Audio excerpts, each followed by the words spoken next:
Hello बच्चों, let's read the question. The question says consider the following table. तो हमको एक टेबल दे रखी है जिसके अंदर gas A B C D दिया हुआ है। ए का डेटा गिवन है अपन को और बी का डेटा हमको गिवन है कि ए बी क्या होता है ये बात करते हैं। A and B are van der Waals constant. ठीक है, देखा बता दिया ना, ए और बी क्या है, वैन डेर वाल्स कांस्टेंट है। आपको बताना है करेक्ट स्टेटमेंट अबाउट गैसेस क्या होंगे। तो option A, gas C will occupy lesser volume than gas A, gas B will be lesser compressible than gas D. Option B बोल रहा है gas C will occupy more volume than gas A, gas B will lesser compressible than gas D. C बोल रहा है gas C will occupy more volume than gas A and gas B will be more compressible than gas D. और D बोल रहा है option D कि gas C will occupy lesser volume than gas A and gas B will be more compressible than gas D. इस question को solve करने से पहले अपन चेक कर लेते हैं इसका की कॉन्सेप्ट। तो इसका जो की कॉन्सेप्ट होने वाला है, की concept will be van der Waals equation।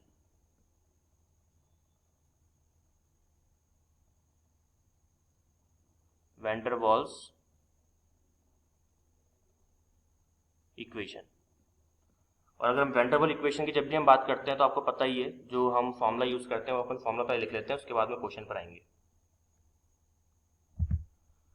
तो वैन डर वाल्स इक्वेशन का फॉर्मूला क्या होता है, दैट इज आपका P plus a n square upon V square into V minus n b is equals to n R T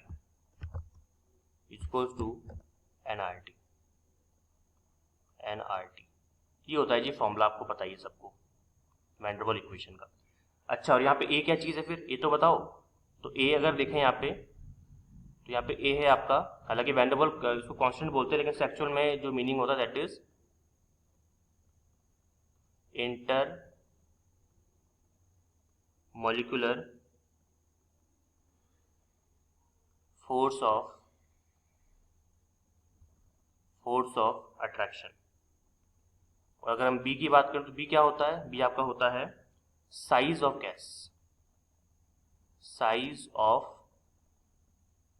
gas. ये दोनों meaning होते हैं ए और बी के। और ए और बी का डेटा हमको गिवन है, देखो टेबल के अंदर, राइट। तो एक बार टेबल को हम एनालाइज करते हैं और देखते हैं कि ए और बी क्या बोलना चाह रहा है। तो देखिए, सबसे पहले अपन बात करते हैं ए की। तो अगर हम बात करें इंटरमोलिकुलर फोर्स ऑफ अट्रैक्शन की, तो सबसे ज्यादा इंटरमोलिकुलर फोर्स ऑफ अट्रैक्शन किस में लग रहा है, देखिए ए में लग रहा है। उससे कम किस में लग रहा है, सी में। उससे कम देखिए किस में लग रहा है, बी के अंदर।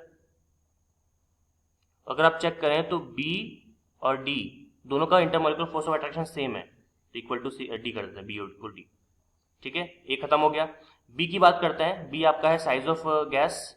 तो साइज ऑफ गैस की बात करें तो हाईएस्ट साइज किसका है, सबसे बड़ा साइज डी का, सबसे बड़ा साइज डी का है। उससे छोटा साइज किसका है, सी का, उससे छोटा साइज सी का है। और अगर आप चेक करेंगे तो सी का और ए का साइज सेम ही है, तो सी इज इक्वल्स टू ए कर देते हैं। सबसे छोटा कौन है इसके अंदर, आपका बी है। तो ये हमने टेबल को देखकर एनालाइज किया। और अगर हमने टेबल को देखकर एनालाइज कर ली ये चीज, तो इसका मतलब क्या है कि हम आराम से इस क्वेश्चन को भी आंसर कर पाएंगे। ओके, चलिए तो देखते हैं इसको वन बाय वन। तो स्टेटमेंट वन बोल रहा है, ऑप्शन ए बोल रहा है gas C will occupy lesser volume than gas ए।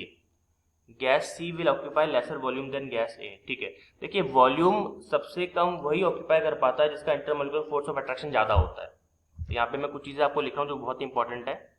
अगर आप बोल रहे हो कि वॉल्यूम कम ऑक्यूपाई कर रहा है, ठीक है, वॉल्यूम लेस ऑक्यूपाई, तो वॉल्यूम लेस ऑक्यूपाई कौन कर सकता है, जिसका इंटरमोलिकुलर फोर्स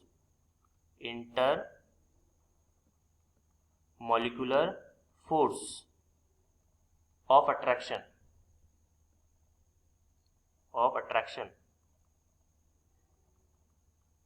क्या होना चाहिए, बताइए, हाईएस्ट होना चाहिए, हाई होना चाहिए।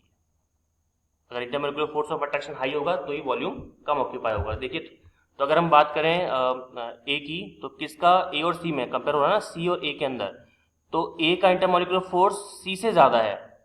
और अगर ए का इंटरमोलिकुलर फोर्स सी से ज्यादा है तो ए वॉल्यूम कम ऑक्यूपाई करेगा ना, सी थोड़ी करेगा। तो ये ऑप्शन तो गलत हो गया। ठीक है, तो ये ऑप्शन क्या कर देते हैं हम लोग, काट देते हैं, ये गलत हो गया स्टेटमेंट। ऑप्शन बी पे चलते हैं। Gas C will occupy more volume than gas A, ये बिल्कुल सही है। ठीक है, गैस सी जो है वो गैस ए से ज़्यादा वॉल्यूम ऑक्यूपाई करेगा। क्यों? क्योंकि इसका फोर्स ऑफ अट्रैक्शन ए से कम है, और अभी हमने देखा जिसका intermolecular force of attraction high होता है वो लेस ऑक्यूपाई होता है, तो जिसका कम होगा वो हाई ऑक्यूपाई होगा। तो ये तो स्टेटमेंट सही है पहला वाला। बी देख लेते हैं, gas B will lesser compressible than gas D. देखिए जब भी अपन कंप्रेसिबल की बात करते हैं ना, तो दूसरी चीज़ हमको यहाँ पे सीखने को मिलेगी जो हमको याद रखनी है कि आप उसी गैस को कंप्रेस कर सकते हो। मतलब अगर हम कंप्रेसिबल या फिर compressibility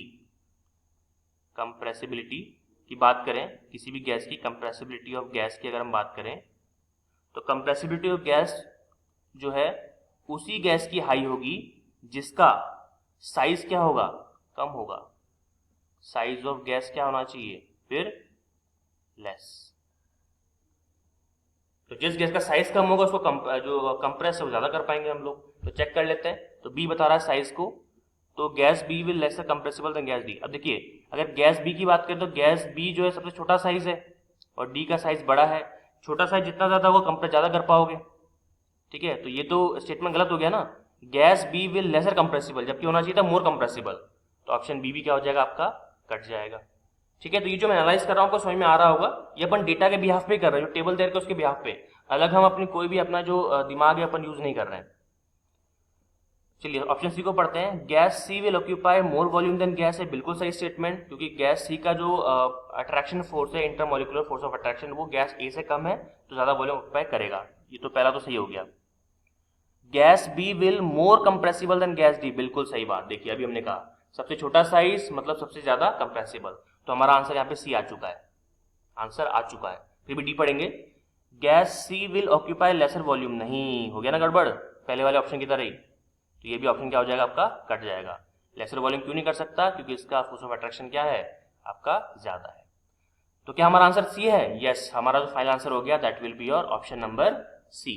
hope you understood it well, all the very best.